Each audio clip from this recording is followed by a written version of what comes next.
हुए सुनते हैं और वहां से नफरती बोल अगर सामने आते हैं, ये नहीं, इसे क्या कहें? मैडम सुनिए, आप अब यहाँ पर दो बातें बड़ी ही इंपॉर्टेंट है और मैं आपके साथ में वो आपके चैनल के जरिए शेयर करना चाहूंगा जी। कि योगी जी ने जब लाउड स्पीकर यूपी में मस्जिद और मंदिर से निकाले तो हमने उस इक़दाम के, उस स्टेप का स्वागत किया।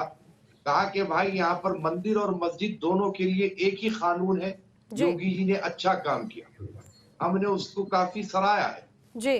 लेकिन कल जो अलविदा जुमे की जो नमाज थी, उसमें जो मस्जिद के बाहरी हिस्से में नमाज नहीं पढ़ना दिया गया और एक एक मस्जिद में दो दो जमातें करवाई गई जी। अब मेरा एक सवाल आपके चैनल के माध्यम से है कि जब कभी कोई मंदिर के पास हम देखते हैं कि फ्राइडे हो या थर्सडे हो जी, काफी लंबी लंबी कतारें रोड पर निकल जाती है, दर्शन के लिए आती है। वक्त है, जाना चाहिए, दर्शन करना चाहिए और ट्रैफिक हडल आता है जी। तो क्या अब वो कतारों को खत्म कर दिया जाएगा यानी कतारें बनेगी? ये मेरा एक सवाल है। देखिए मैडम, हम हर अच्छे काम की तारीफ करेंगे और जहां पर हिटलर शाही चलेगी उसकी हम मुखालिफत करेंगे। लेकिन असदुद्दीन ओवैसी जिस तरह से बात कर रहे हैं, आपको लगता है कि वो सही है, वो जायज है? और वही दूसरी तरफ जिस तरह से पवन जी कह रहे हैं कि भाई भय बनाया जा रहा है, कोई आपसी प्रेम नहीं है उत्तर प्रदेश में, कोई आपसी भाईचारा इस देश में नहीं है, ये सिर्फ भय है। जो अभी तक जो आपसी भाईचारे की तस्वीर नजर आती थी वो सिर्फ डर की वजह से आती थी।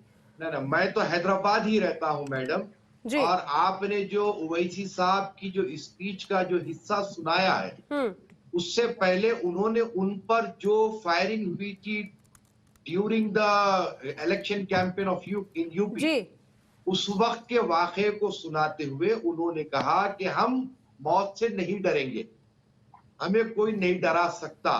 लेकिन अब ये तो मीडिया का कमाल है कि एक लाइन जो मतलब की होती है वो निकाल ली जाती है और उस पर काम किया जाता है। नहीं, लेकिन मौलाना साहब, आपको ये चीज भी समझना चाहिए, इस पूरे वाक्य का सार भी उन्होंने, मैं आपको वही बता रही हूँ, उनका कई घंटों का जिस तरह से उनका ये पूरा भाषण था उसमें ज्यादातर हिस्सों को आप सुनेंगे तो इसी तरह की भाषा थी। बीजेपी से के शर्मा भी इस समय मेरे साथ में, जो वो शायद अब हमारे साथ में कनेक्टेड नहीं है, आ गए। मौलाना अली कादरी जी, आप इस बात को तो मानते हैं धर्म गुरुओं के साथ बगैर संवाद के ये संभव नहीं होता? ना मैडम, मैं ये कह रहा हूँ ना कि इसको यूपी तक सीमित क्यों रख रहे हैं आप इसको सारे देश में लाइए ना। यही बात आपने यही बात तो मेरी सही आपने पकड़ी कि जब उत्तर प्रदेश में ये लागू हो सकता है तो राजस्थान में क्यों नहीं हो सकता? राजस्थान में उसे क्यों एक अलग तरीके से, अलग चश्मे से देखा जा सकता है? कश्मीर में उसे अलग चश्मे से क्यों देखा जा सकता है?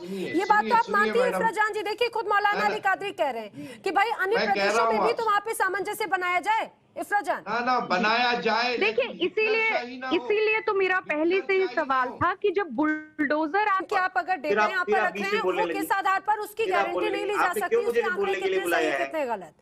लेकिन आपने जो एक बात कही आशुतोष जी कि जिस तरह से हिंदू मुस्लिम करते हुए राजनीतिक दलों का यहाँ पे फायदा होता है, लेकिन आप समझिए जरा समाज का कितना नुकसान होता है। और यही बात मौलाना अली कादरी भी कह रहे हैं कि सिर्फ एक राज्य तक क्यों, अन्य राज्यों तक क्यों नहीं? मौलाना अली कादरी, आप भी बीच में कुछ कहना चाह रहे थे, प्लीज।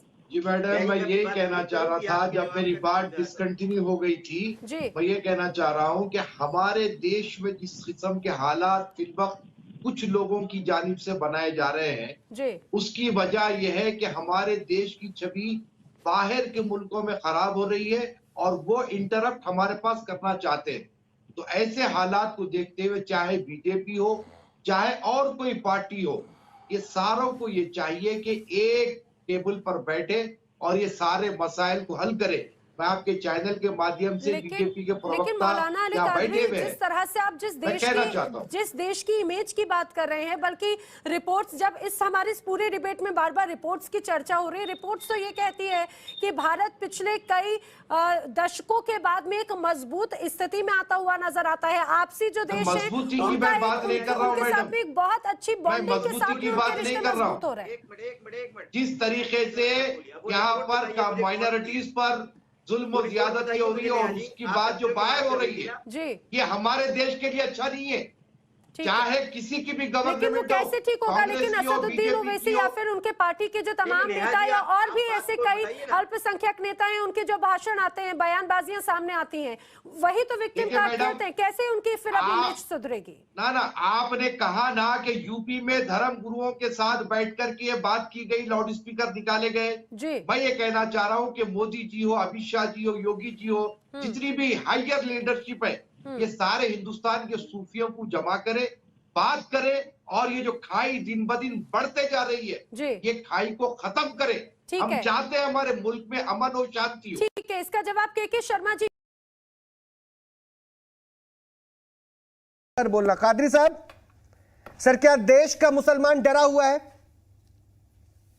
देखिए साहब, ये देश हमारा है और हम किसी से डरते नहीं है। बहुत अच्छी बात, संविधान पे चलते हैं। बहुत अच्छी बात है। ये सर आवाज जी सर, बिल्कुल आपको बिल्कुल बिल्कुल।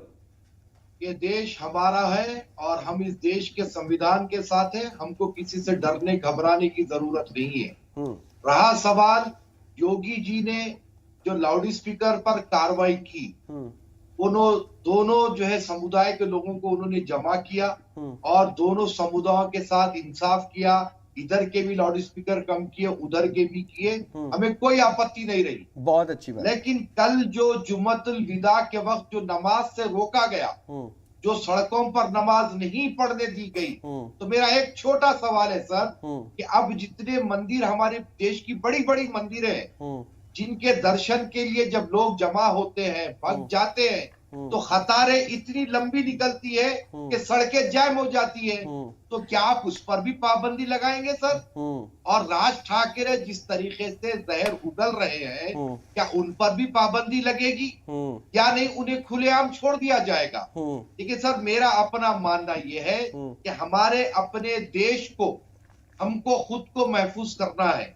दूसरे देश हमारे मामले में इन्वॉल्व हो कि यहाँ के माइनॉरिटीज पर कादरी साहब, मैं तो कह रहा हूँ कादरी साहब, मुझे बहुत अच्छा लगा जिस तरह से आपने शुरुआत की और वाकई में इस स्टैंड से बड़ा आपके साथ खड़ा भी हूँ कि अच्छी बात है सर, ये देश हम सबका मिलकर रहेंगे। लेकिन सर मुझे एक बात समझा दीजिए सर। मैं ठीक है, ये जितनी भी बातें आपने कही ना कि समानता का अधिकार, सब जो गलत है उसको गलत क्यों नहीं बोले हम? ना सुनिए, ओवैसी साहब की एक लाइन को आप लोग पकड़ लिए हैं। मैं भी हैदराबाद ही रहता हूँ और वो लोग मक्का मस्जिद में अपना भाषण दे रहे थे। देखिए साहब, ओवैसी साहब के ऊपर जो कैंपेन के दौरान में जो फायरिंग हुई, तो उस पर उन्होंने कहा कि हमें डराया जाएगा, तो हम डर के मैदान छोड़ के भागने वाले नहीं है।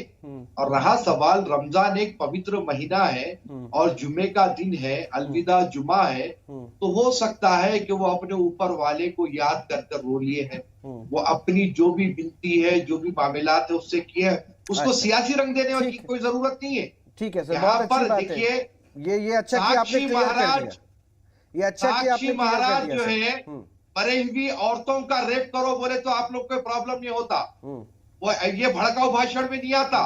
और 2 दिन पहले सीतापुर में जो किस्म की बात हुई थी, जब वो औरतों के बारे में बोला गया, तो नहीं होता। किसने कहा सर?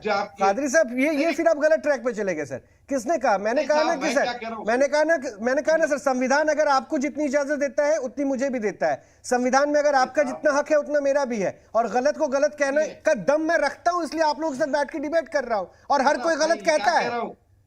मैं नहीं जानता कि जिसको सियासी लाभ लेना है वो गलत देखे या ना देखे। मेरा कोई सियासी महाराज कभी भड़काऊ भाषण नहीं दिए, नहीं दिए। कादरी साहब फिर से बोलिए, एक बार सुना नहीं मैंने। साक्षी महाराज कभी भड़काऊ भाषण दिए? आपने सुना नहीं लगता है। मैंने सबसे पहले लखेरा साहब से, ये तो मेरा क्लियर सवाल है, क्योंकि वो सियासत ही वही कर रहे हैं कौम विशेष की। मुझे 30 सेकंड दीजिए, हाँ सर, प्लीज। मैं ये कहना चाह रहा हूँ सर कि ये साक्षी महाराज हो या और भी कोई बिहार के एक नेता है, बीजेपी के, ये जितने भी लोग हैं ना, हमें इनकी किसी की चिंता नहीं है। हम क्या चाह रहे हैं, ये जो खाई मुसलमानों में और गवर्नमेंट में दिन ब दिन जो बढ़ते जा रही है, इसको खत्म किया जाए। आप मुसलमानों के धर्म गुरु से बात करें, सारे सूफियों को एक जगह जमा करें, और जो हायर लेवल जो गवर्नमेंट रन कर रहे हैं, जो नीति तय कर रहे हैं, वो सारे लोग एक टेबल पर बैठे और ये खाई को मिटाए। क्योंकि हम नहीं चाहते कि कोई और देश हमारे देश के बारे में बात करे। मैं कह रहा हूँ आप, ठीक है कादरी साहब, कादरी साहब, मुझे लगता है कि आपने जो बातें कही सीधा सीधा बीजेपी के जो स्पोक पर्सन है वो बैठे हुए हैं, सबके पास गया। एक यूनिटी वाली बात आपने कही है और इस बात को मैं चाहता हूं तवज्जो देना चाहिए। दूसरी बात सर, ये जो आपने कहा ना सर खाई बढ़ रही है, सर कोई खाई नहीं है सर।